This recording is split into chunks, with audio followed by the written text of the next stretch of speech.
जगदीप धनखड़ के उपराष्ट्रपति पद से इस्तीफा के बाद देश की सियासत पूरी तरह से बदल गई है।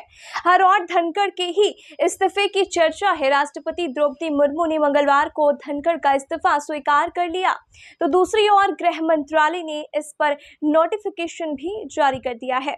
इस्तीफे के बीच बिहार के मुख्यमंत्री नीतीश कुमार भी अचानक चर्चा में आ गए हैं। दिल्ली में उपराष्ट्रपति का इस्तीफा और इससे सबसे ज्यादा हलचल मची है तो वह है बिहार। यहाँ की मुख्य विपक्षी पार्टी राष्ट्रीय जनता दल ने मंगलवार को दावा किया है कि उपराष्ट्रपति जगदीप धनखड़ का इस्तीफा भारतीय जनता पार्टी की ओर से रची गई एक साजिश है, जिसका मकसद बिहार में विधानसभा चुनाव से पहले सीएम नीतीश कुमार को हटाना है। हालांकि राज्य में सबसे लंबे समय तक मुख्यमंत्री बने रहने का रिकॉर्ड बनाने वाले नीतीश कुमार के करीबी सहयोगी और मंत्री श्रवण कुमार ने ऐसे किसी भी दावे को नकार दिया है।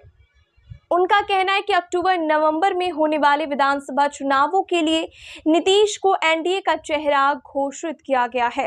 नीतीश कुमार के नाम का जिक्र करते हुए बिहार विधानसभा में आरजेडी के मुख्य सचेतक अख्तरुल इस्लाम शाहीन ने दावा किया कि लंबे समय से बीजेपी नीतीश से छुटकारा पाना चाह रही थी ताकि वह यहां पर अपना मुख्यमंत्री बना सके।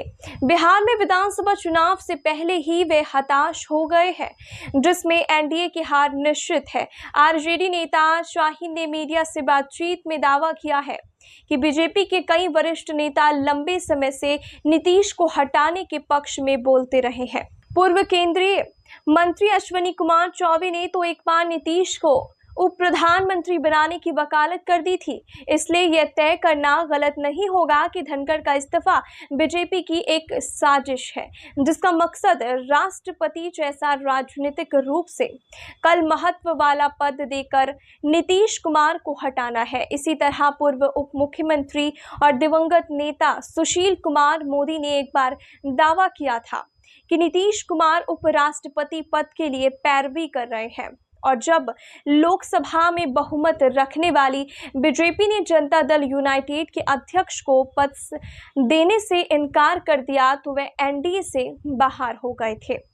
नीतीश ने साल 2022 में बीजेपी से नाता तोड़ लिया और उस पर जेडीयू को तोड़ने की साजिश रचने का भी बड़ा आरोप लगाया था। लेकिन पिछले साल लोकसभा चुनाव के कुछ समय पहले उन्होंने अपना इरादा बदला और फिर से एनडीए के साथ गठबंधन कर लिया।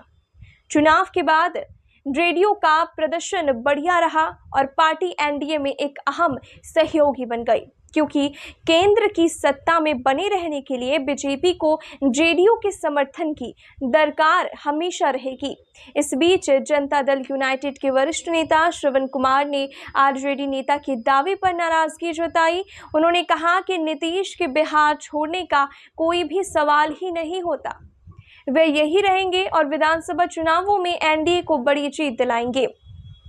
साथ ही साथ बिहार की जनता की सेवा करते हुए एक और कार्यकाल पूरा करेंगे। इससे पहले उपराष्ट्रपति धनखड़ ने सोमवार शाम सभी को चौंकाते हुए स्वास्थ्य कारणों का हवाला देते हुए अपने पद से इस्तीफा दे दिया। उन्होंने राष्ट्रपति द्रौपदी मुर्मू को अपना इस्तीफा भेज दिया और कहा कि वे तत्काल प्रभाव से पद छोड़ रहे हैं। हालांकि विपक्ष में अचानक इस्तीफे को लेकर कई तरह की बातें की जा रही है।